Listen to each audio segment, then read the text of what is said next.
C'est ici la journée que l'Éternel, notre Dieu, a faite. Qu'elle soit pour nous une journée d'allégresse et de joie. C'est aujourd'hui le jour du Seigneur, le jour du rassemblement des chrétiens, de toutes celles et de tous ceux qui invoquent en quelque lieu que ce soit le nom du Seigneur. Aussi, chers frères et sœurs, soyons remplis de joie en ce jour et célébrons la gloire de notre Seigneur par nos louanges, nos prières et nos chants. Amen. Pour débuter notre culte d'adoration, nous allons vous demander d'entonner avec nous le cantique numéro 21, chant d'espérance français, sous les ailes de la foi, 10. L'Éternel seul est Seigneur, seul il est dominateur sur les peuples de la terre.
Maintenant, chers frères et sœurs, nous allons prier Dieu.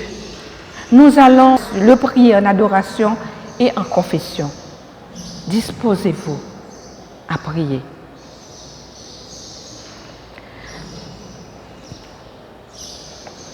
Dieu, 3 fois saint, Seigneur éternel des armées, nous nous courbons ce jour devant ta majesté céleste pour te rendre gloire, pour t'adorer et proclamer ta magnificence. Oui, Dieu d'amour et de gloire, tu es digne d'adoration, tu es digne de louange. Dieu, 3 fois saint, nous voulons ce jour te remercier de ce que tu es celui qui ne change jamais. Nous te remercions d'être le sauveur et le gardien de nos âmes.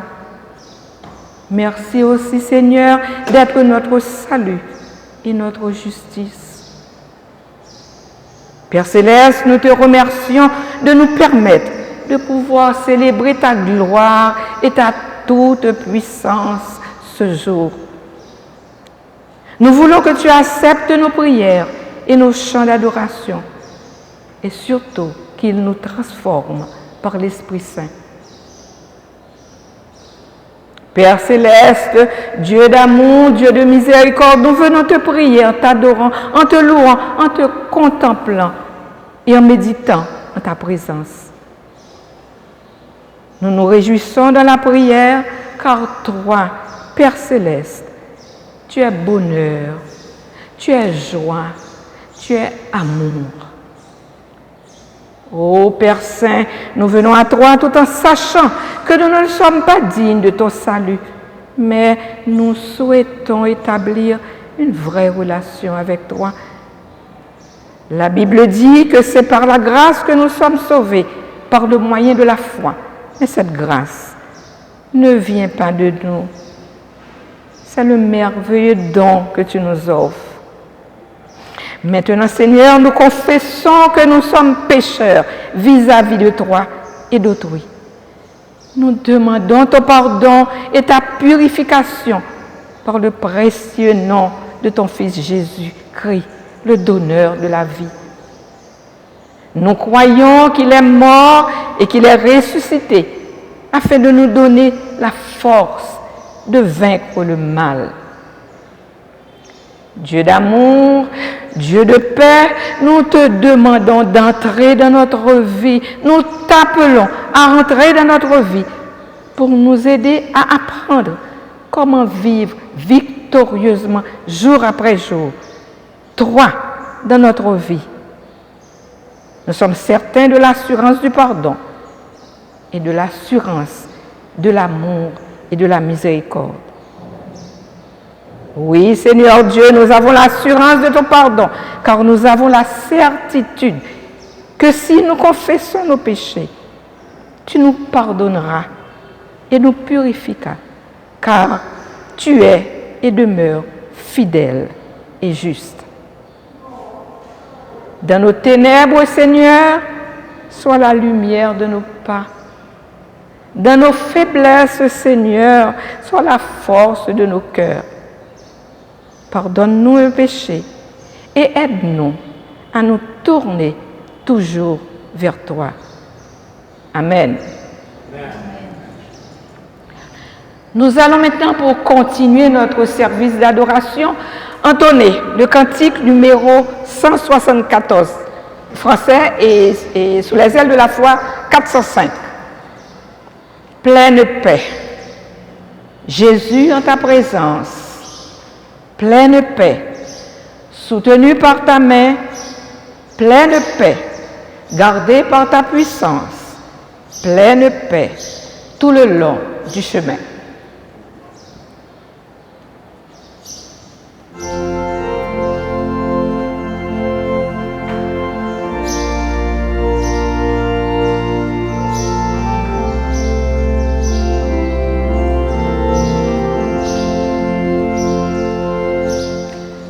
Yeah.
Chers frères et sœurs, même si vous êtes chez vous, nous allons vous demander de vous mettre debout pour la lecture du psaume 31.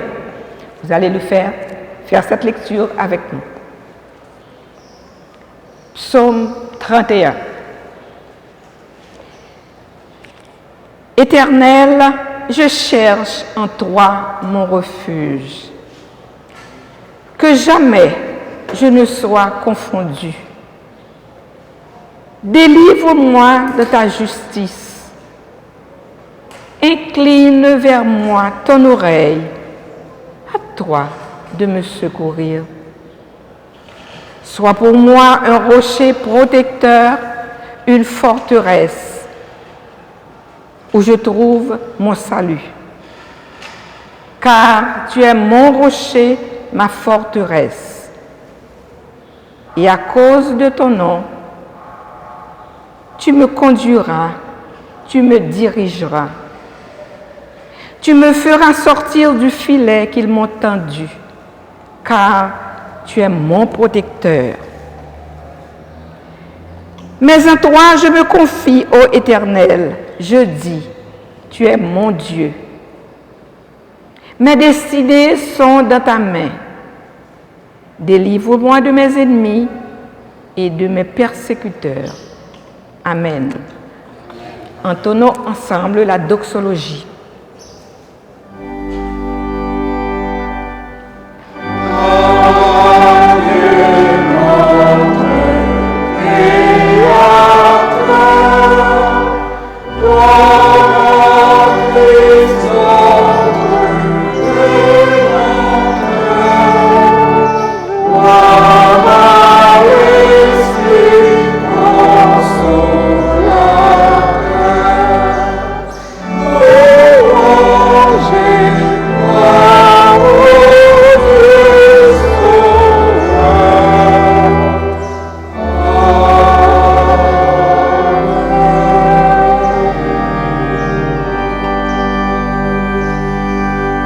Merci de vous asseoir.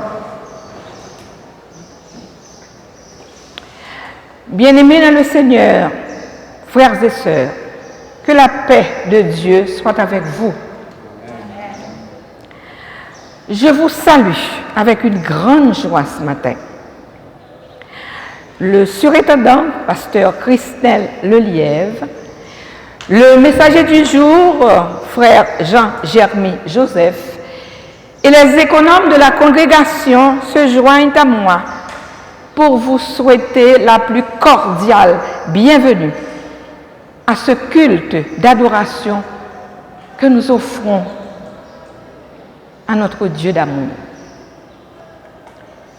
Chers frères et sœurs, nous savons que ces jours-ci, la peur, l'anxiété nous rendent le souffle court. La tempête du Covid-19 est à nos portes avec tout son cortège d'effroi, de peur et d'anxiété.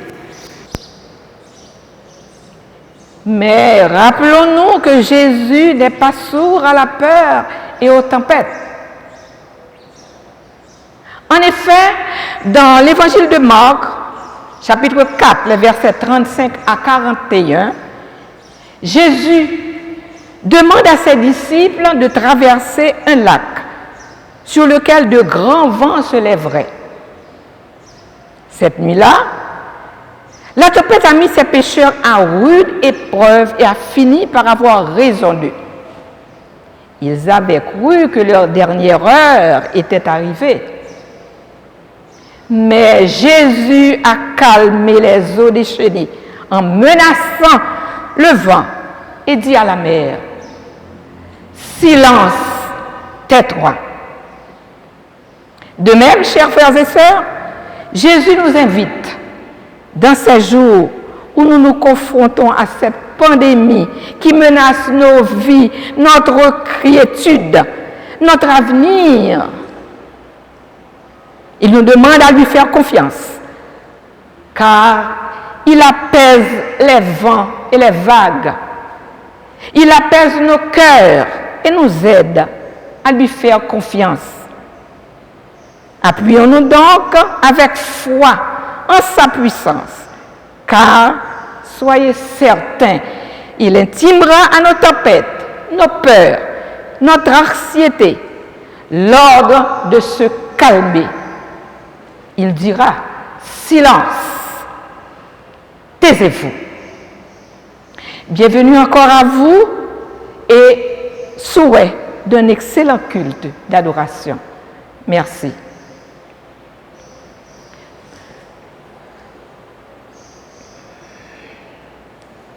Nous arrivons maintenant au ministère de la parole. Notre lecture du jour se trouve dans Jean 14, les versets 1 à 6. Jean 14, les versets 1 à 6.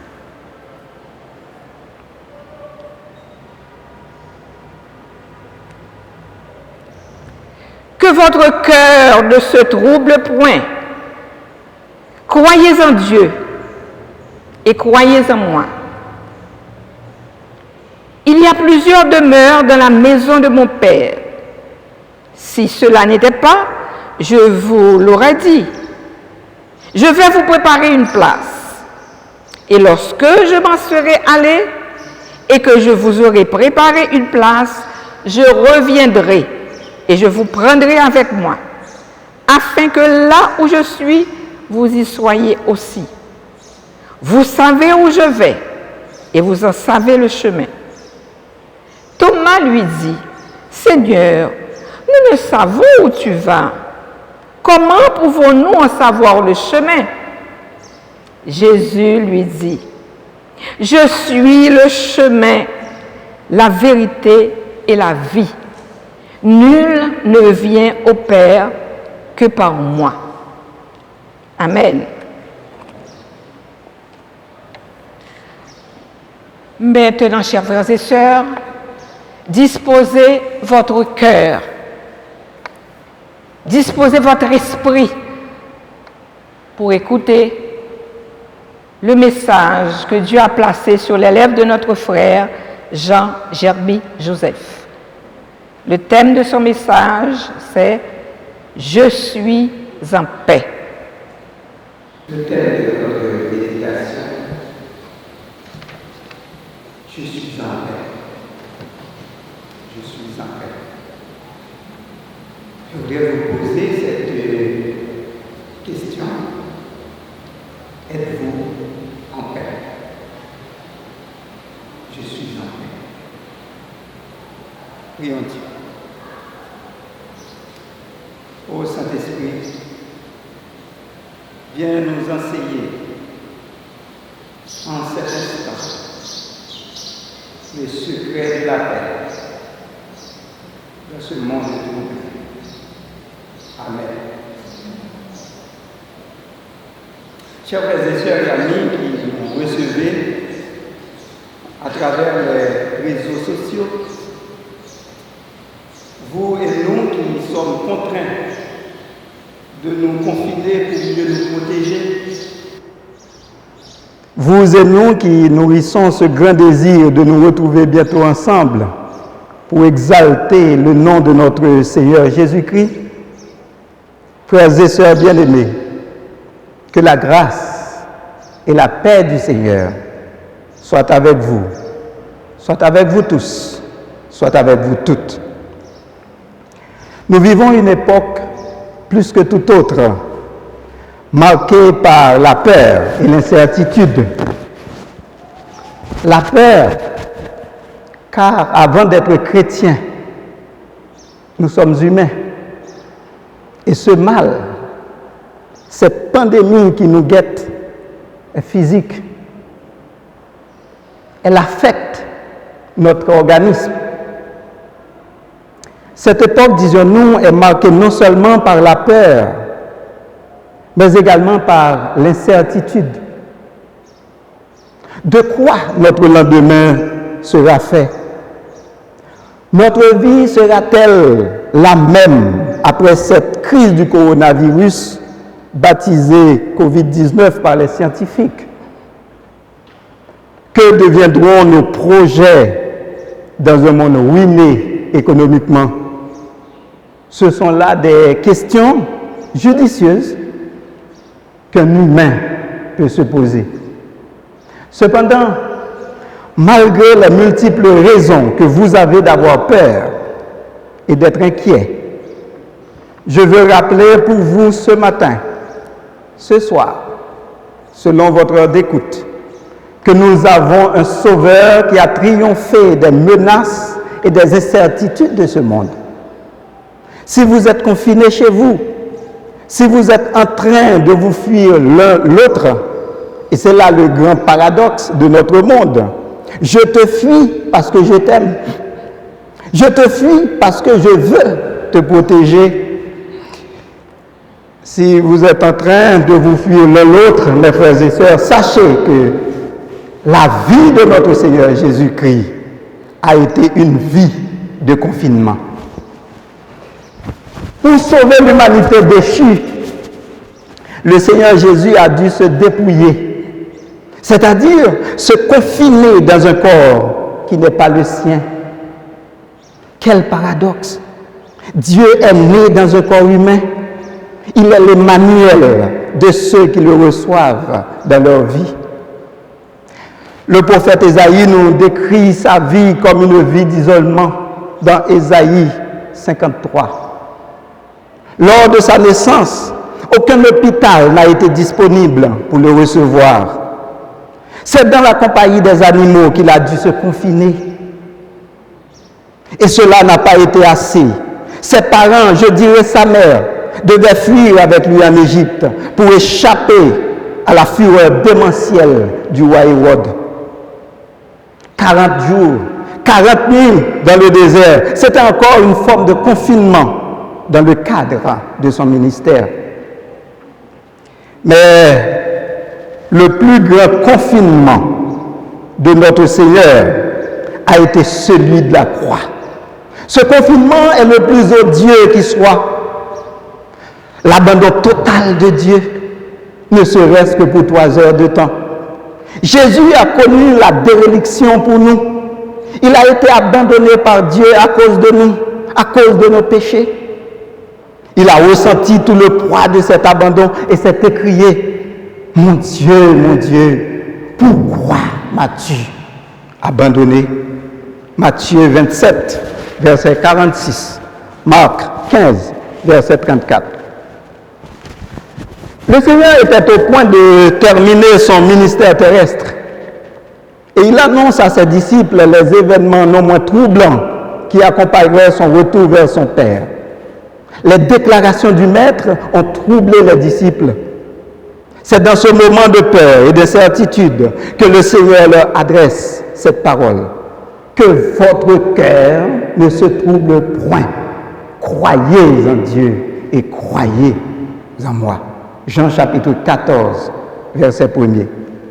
Quand Jésus dit à ses disciples de ne pas laisser leur cœur se troubler, il ne veut dire nullement que l'objet de leur peur leur est écarté. Il veut tout simplement dire que dans leurs moments d'angoisse, dans leurs moments de trouble, dans leurs moments d'anxiété, il sera toujours là avec eux. Rappelez-vous son attitude avec eux le jour de la tempête, ce que notre économe vient d'évoquer pour nous. Ils s'inquiétaient, les disciples s'inquiétaient et se tracassaient, alors que lui, le Seigneur, il se reposait tranquillement dans la cale du bateau. Qu'avons-nous à avoir peur, frères et sœurs, quand Jésus est avec nous?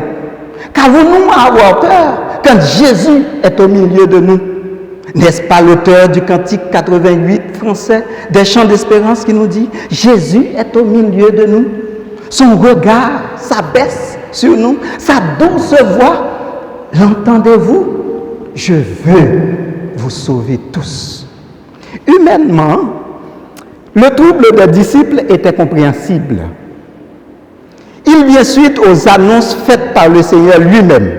Faisons un coup d'œil rétrospectif à certains passages précédant le chapitre 14 du livre de Jean.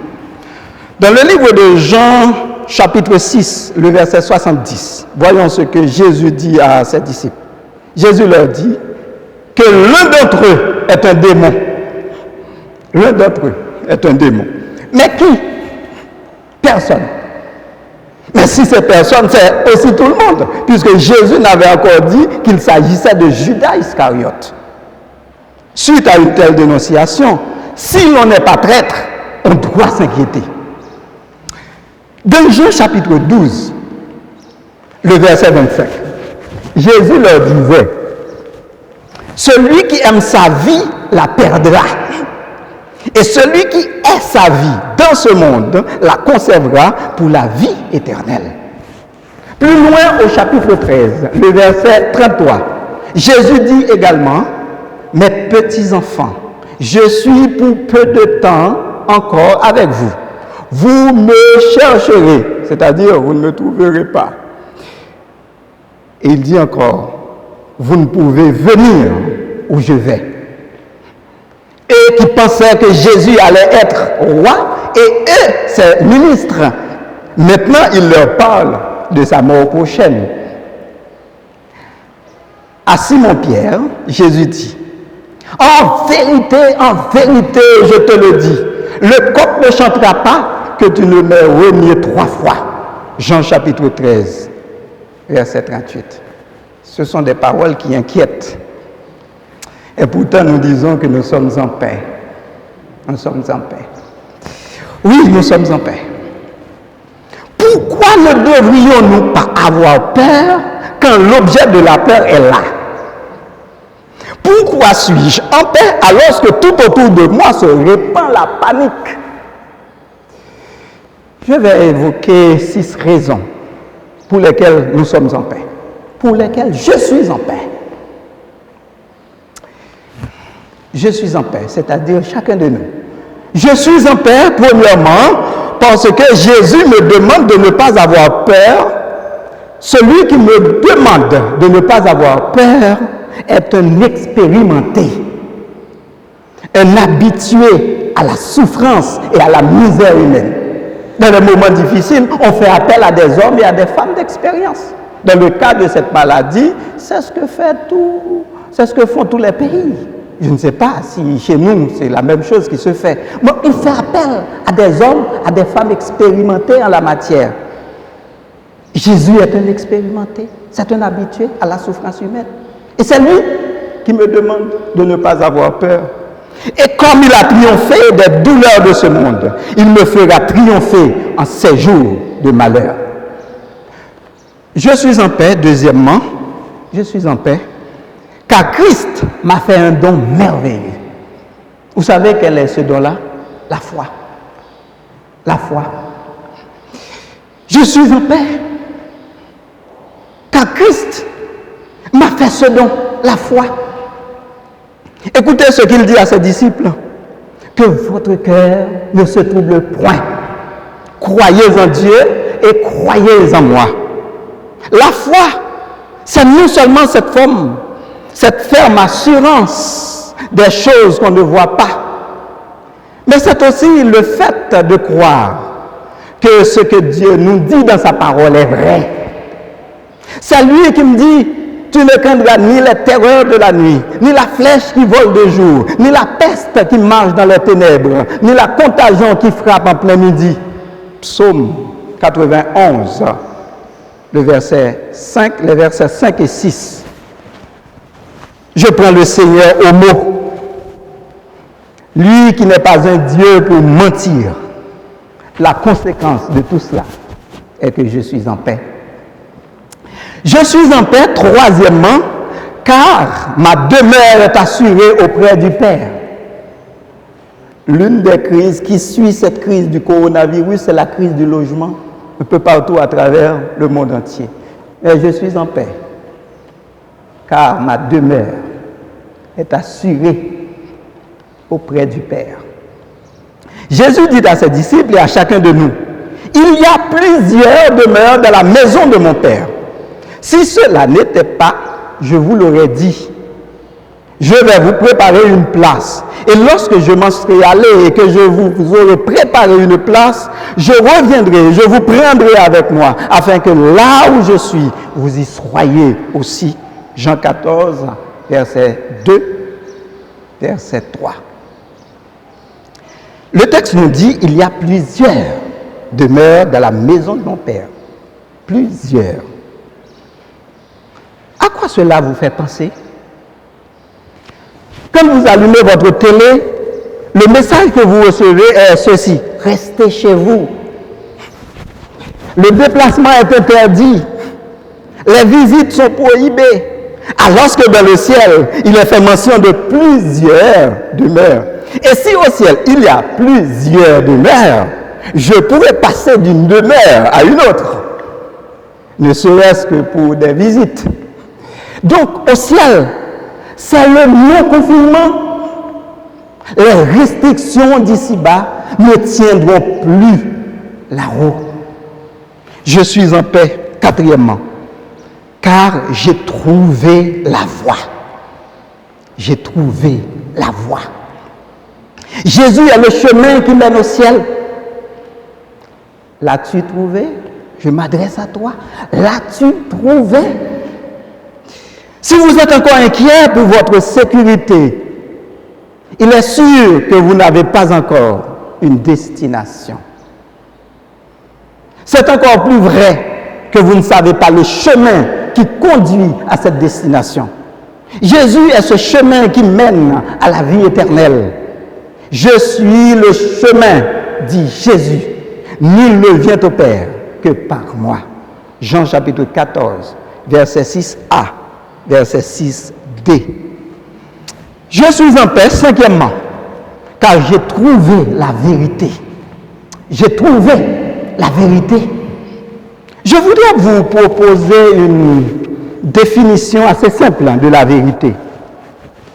La vérité, c'est ce qui est incontournable. La vérité, c'est ce qui est incontournable. Pilate était face à la vérité.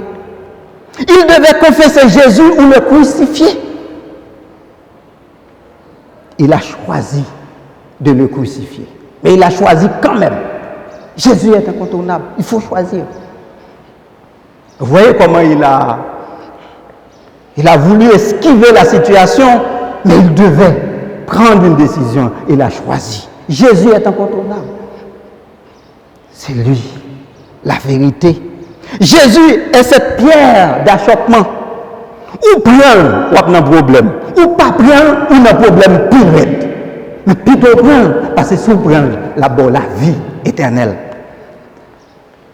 Quand Jésus, dans ce texte, nous dit qu'il est la vérité, il veut nous dire qu'il est incontournable dans toutes les sphères de l'activité humaine. Car nous devons tous comparaître devant le tribunal de Christ. Nous entendons beaucoup de choses au sujet de cette pandémie. Nous entendons les grands de la terre s'accuser l'un l'autre. On soupçonne même qu'il s'agit d'un stratagème pour éliminer les plus faibles. Et si ce soupçon doit s'avérer, il y a une autre chose qui serait encore plus vraie. C'est que la courbe que prend cette pandémie aujourd'hui rend les plus forts plus faibles et les plus faibles plus forts. Jésus compte virer bagaille. Dans ces moments de certitude, il est réjouissant de pouvoir encore dire à l'Éternel la terre et ce qu'elle renferme, le monde et ce qu'il habite. Psaume 24, verset 1er. Notre Seigneur règne. La vérité, c'est lui. Nous le connaissons. Et comment ne puissions-nous pas être en paix? Je suis en paix, sixièmement. Je suis en paix. Je suis en paix car ce Jésus que nous servons, ce Jésus que je sers, est la vie. Jésus est la vie. Jésus dit à ses disciples troublés qu'il est le chemin, qu'il est la vérité et enfin qu'il est la vie. Pourquoi cette peur panique face à cette pandémie du coronavirus? C'est tout simplement par amour de la vie. Je ne sais pas quelle définition vous faites de la vie, mais ce que je sais, c'est que s'il vous est arrivé de sombrer jusqu'à ne pouvoir vous relever, c'est qu'il vous faut revisiter votre définition de la vie. La vie, ce n'est pas cet assemblage de mots pour forger une définition. La vie, c'est une personne. La vie, c'est Jésus. Quand je dis j'aime la vie, je dis également j'aime Jésus. Et si j'aime Jésus, qu'aurais-je donc à craindre? Le vrai amour, nous dit la parole de Dieu, bannit la crainte. Dans l'évangile de Jean au chapitre 11, le verset 25, le Seigneur déclare: je suis la résurrection et la vie. Celui qui croit en moi vivra, quand même il serait mort. Au terme de notre méditation en ce jour du Seigneur, je vous invite à identifier et à vous approprier la seule et unique source de paix des moments de trouble. Dans votre voyage à travers ce monde d'incertitude, je vous invite à prendre à bord un homme expérimenté. Un homme qui peut vous donner la foi suffisante et nécessaire pour vaincre l'adversité. Cet homme, c'est bien Jésus, Jésus de Nazareth. Lui qui est le chemin, la vérité et la vie. Il vous prépare à vous et à moi une place auprès de son Père dans un monde nouveau. Écoutons ce que dit le confiné de l'île de Patmos dans Apocalypse, le chapitre 21. Puis je vis un nouveau ciel et une nouvelle terre, car le premier ciel et la première terre avaient disparu. Et la mer, symbole de division parmi les hommes, et la mer n'était plus. Et dans ce monde nouveau, qui n'est pas le nouvel ordre mondial, et dans ce monde nouveau, il y a des choses qu'on ne retrouvera jamais. Dans ce monde nouveau, il n'y aura ni douleur, c'est-à-dire, il n'y aura pas de maladie. Dans ce monde nouveau, la mort ne sera plus. Et comme la mort ne sera plus, il n'y aura non plus ni larmes, ni cris, ni deuil. C'est à ce monde nouveau que nous, chrétiens, nous aspirons tous. Nous aspirons toutes. C'est la raison pour laquelle nous sommes en paix. Que la paix de notre Seigneur Jésus-Christ nous contamine, nous immunise et nous conserve pour la vie éternelle. Amen. Prions Dieu. Ô Seigneur, en ces temps difficiles, en ces moments de grand trouble, nous voulons implorer ton secours, ton assistance. Viens Seigneur consoler les cœurs affligés, les cœurs qui sont en deuil, ceux qui sont frappés par cette crise, par cette pandémie, ceux qui sont en deuil, ceux qui souffrent. Apporte-leur, Seigneur, cette lueur d'espoir, cette lumière que tu es, pour qu'ils se renouvellent, pour qu'ils renouvellent leur force. Apprends-nous, Seigneur, qu'il y a encore de l'espoir, car tu es encore là. Tu es ce Dieu de paix qui nous donne la paix. Apporte cette paix dans chaque cœur troublé. Par Jésus-Christ, nous te prions. Amen. Disons notre Père, qui es aux cieux, que ton nom soit sanctifié, que ton règne vienne, que ta volonté soit faite sur la terre comme au ciel. Donne-nous aujourd'hui notre pain de ce jour. Pardonne-nous nos offenses comme nous aussi nous pardonnons à ceux qui nous ont offensés. Ne nous laisse pas succomber à la tentation. Mais Seigneur, délivre-nous du mal, car c'est à toi qu'appartiennent le règne, la puissance et la gloire au siècle des siècles. Amen. Amen.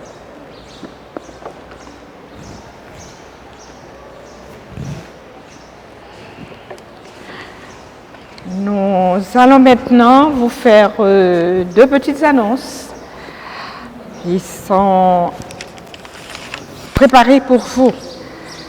À la demande de plusieurs fidèles désirant continuer à verser leurs dîmes et leurs hautes offrandes, nous informons que les économes de la congrégation sont disposés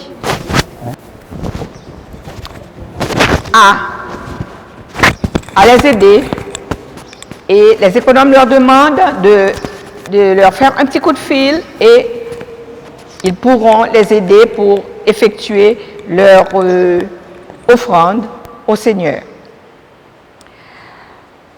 Nous rappelons ensuite que le service d'adoration spécial du dimanche ainsi que les études bibliques de la semaine peuvent être suivis sur YouTube en cliquant sur EMH, Congrégation de Port-au-Prince.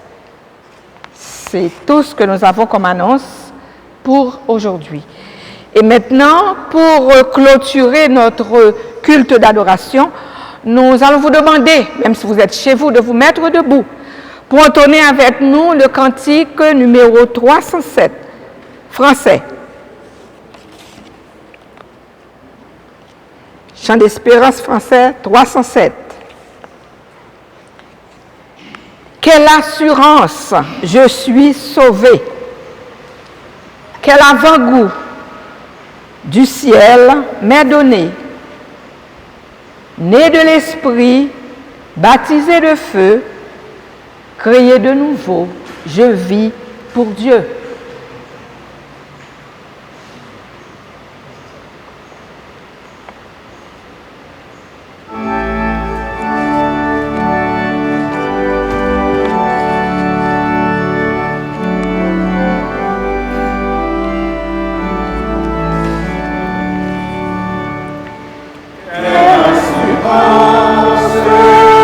Je suis sauvé, quel amour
Recevons la bénédiction.